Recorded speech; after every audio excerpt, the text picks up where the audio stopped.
J'organise l'activité des ateliers de façon à produire suivant le planning et avec le niveau de qualité qui est demandé et également de respecter les coûts de production qui ont été définis.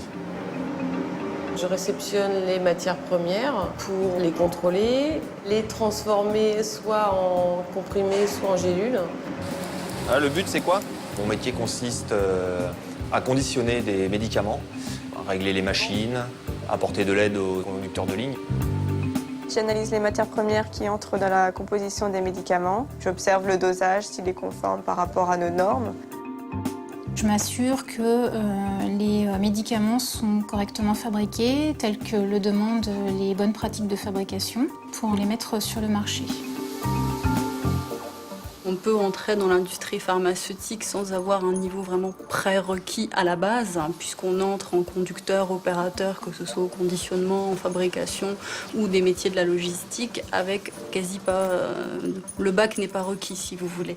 On préfère parler de potentiel, puisqu'on on cherche des personnes d'une part motivées, ça, je pense que c'est le b.a.-ba, mais ensuite le maître mot chez nous, c'est la rigueur.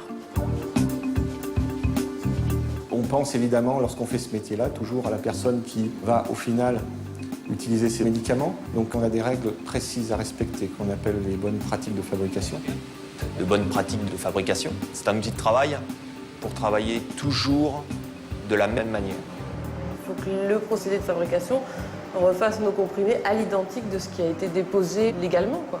Toute cette chaîne qui permet de tracer tous les événements de la fabrication des médicaments est consignée dans un dossier de lot que nous avons la responsabilité d'évaluer. En tant que pharmacien, j'engage mon diplôme à chaque libération de lot avant qu'il soit mis sur le marché. Après, il y a des métiers qui requièrent un certain diplôme, notamment les postes de pharmacien. Pharmacien, nous avons différents pharmaciens qui peuvent occuper des postes de responsable de production, responsable de fabrication.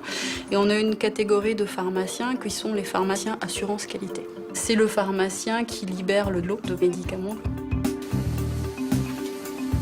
Pour être un bon responsable de production, il faut avoir envie de manager, être capable de motiver une équipe et de la mener là où vous voulez et au résultat que vous voulez. Dans la production, il y a une compétitivité en fait. On doit être sûr de produire bon, du premier coup, vite.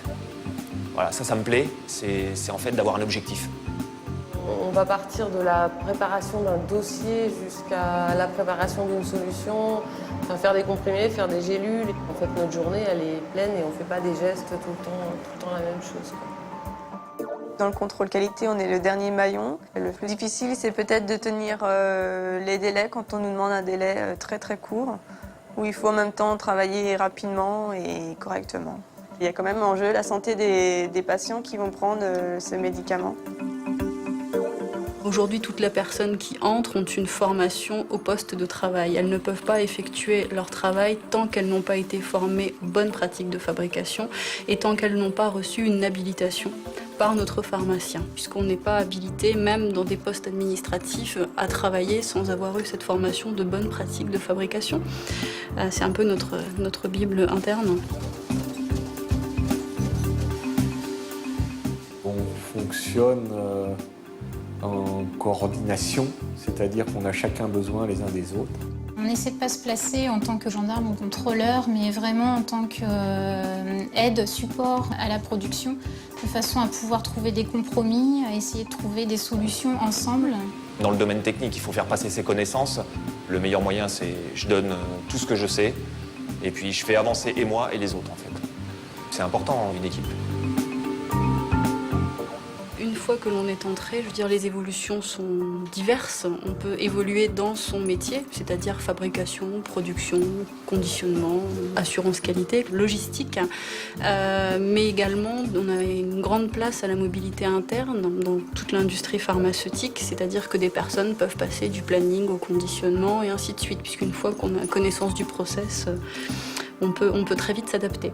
Ce que j'aime dans mon métier, c'est la diversité, c'est la possibilité d'être en contact avec différents secteurs d'activité. Travailler avec beaucoup de personnes, être disponible pour eux. Les responsabilités que j'ai font que je ne m'ennuie jamais.